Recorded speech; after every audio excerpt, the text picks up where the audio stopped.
কি ব্যাপার ডেইজি, চুপ করে আসো যে, কিছু কইবা না? আসলে 1 মিনিট, কি এটা?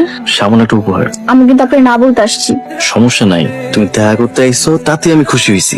গিফটটা খুইলা দেখো, যদি পছন্দ না হয় তুমি আরেকটা কিনা দিন। পছন্দ হয়েছে? অনেক অনেক পছন্দ হয়েছে। আমার একটা স্বপ্ন ছিল আইফোনের।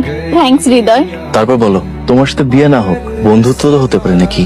তোমার স্ত্রী হিসেবে সারা জীবন না পাই, বন্ধু হিসেবে সারা জীবন সুখে দুঃখে পাশে থাকতে চাই। আরে বোকা, তোমার আব্বারে বলো বিয়ের প্রস্তাব পাঠাইতে। তুমি আমার মজা করতেছো না তো? আরে না বাবা, সত্যি সত্যি সত্যি 3 সত্যি।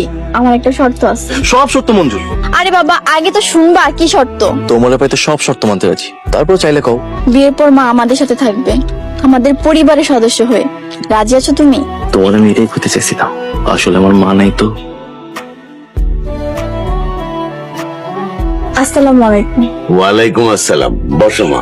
মাশাআল্লাহ, মেয়ে তো আমার আগেই পছন্দ করা, এখন দেখা দেখি তো শুধু আনুষ্ঠানিকতা মাত্র। চেয়ারম্যান সাহেব, মোতালেবা উপস্থিত থাকলে ভালো হইতো না? মোতালেব এই বাড়ির কর্তা।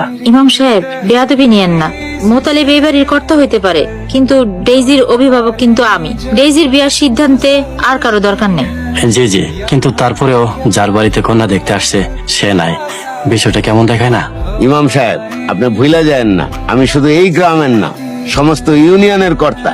আমি যে জায়গায় উপস্থিত আছি আর কারো দরকার আছে? ওই তো মোতালেব আসছে।